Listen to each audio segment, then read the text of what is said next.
you to ECA for inviting Jemena to speak today. I'm relatively new to the industry, so I apologise in advance for any technical ignorance, but I manage the product and strategy team at Jemena, so I have a very focused lens on all things customer. So what we'll be speaking about today is an extension of what Ralph spoke about. Is a behavioural demand response initiative, which was run in 2017-18, so the previous summer, targeted at residential customers, and the initiative was called Power Changes. For context, Jemena, for those who aren't familiar in the room, is a business that operates an electricity distribution network in Victoria and also owns and operates gas networks and pipelines through Queensland, Northern Territory and New South Wales. But again, the focus today is very much on the electricity business.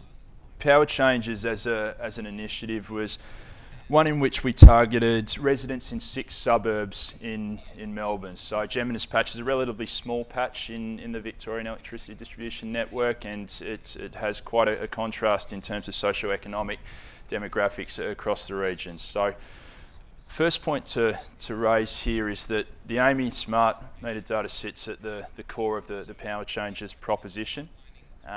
It fuels the customer interface, or fueled the customer interface, the customer interface being an app and also web portal. What we were striving to do with this initiative was to inform customers through insights that would enable them to be able to adjust their behavioural patterns during peak demand periods. From a distribution network's perspective, the motivation for doing that is to relieve stress on the network. There are parts within our electricity network that are constrained, and so targeting those areas and incentivising customers to adjust their behaviours has a benefit for Jemena, but equally the benefit for the customer longer term is a deferral in augmentation costs, which are ultimately passed on to the customer in the form of network tariffs. So if we can engage customers to participate in these sorts of initiatives, the benefit ultimately does sit with them. I want to make a couple of quick call outs here. So a key aspect of this initiative was using different incentive structures to drive behavioural change. So you'll see up on the screen there that there were 2 buckets. There were what we termed community reward participants. So those were people who, if they met their targets, so the targeted reductions in energy consumption, or electricity consumption I should say, during the peak demand period, they would receive a points figure, which would translate into a financial figure that would be passed on to local community groups. So their focus was about driving behavioural change for the benefit of a broader community. The second group was the personal reward participants. So that was effectively hard cash that sat in the hip pocket of those participants. So one of the interesting things about this particular trial was being able to understand the incentives, or the role that the incentives play on people's behavioural patterns, and there was a marked difference between consumption patterns and the reduction in electricity between those 2 groups.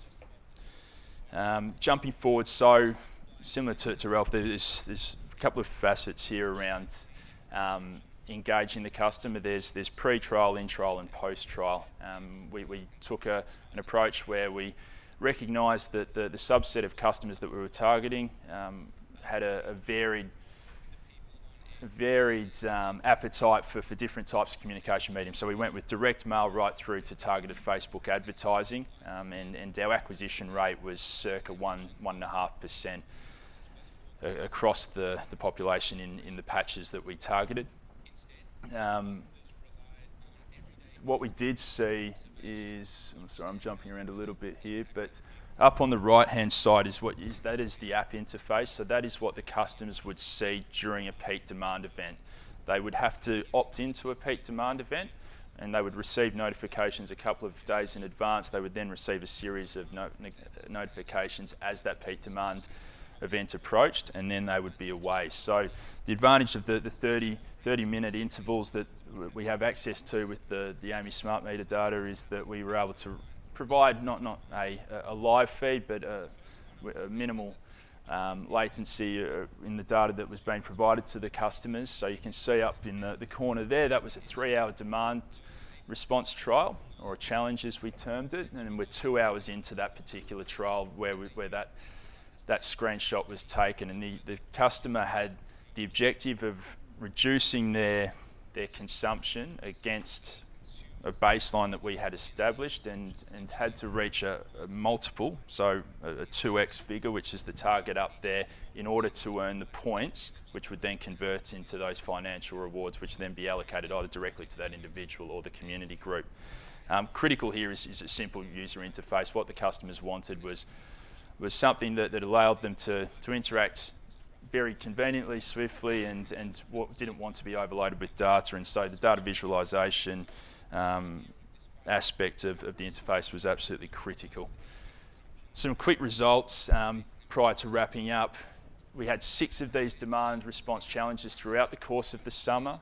The participation rates for each of those trials ranged from 43 to 53%. So within, providing again some context, that within 600 participants, we'd be expecting somewhere in the range of 250 to 300 people to participate in a particular DR challenge.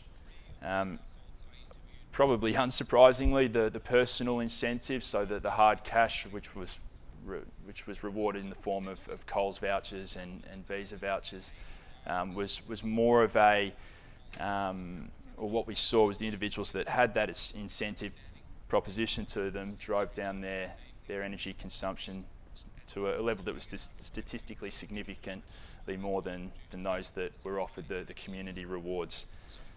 And just finishing up, we did see a peak or reduction in peak demand amongst those individuals or households that did participate in a challenge in the range of 23 and up to 30% versus historical benchmarks for those individuals. So benchmarking against similar days in previous summers, with the incentives in play, we were able to drive some significant behavioural change in their electricity consumption.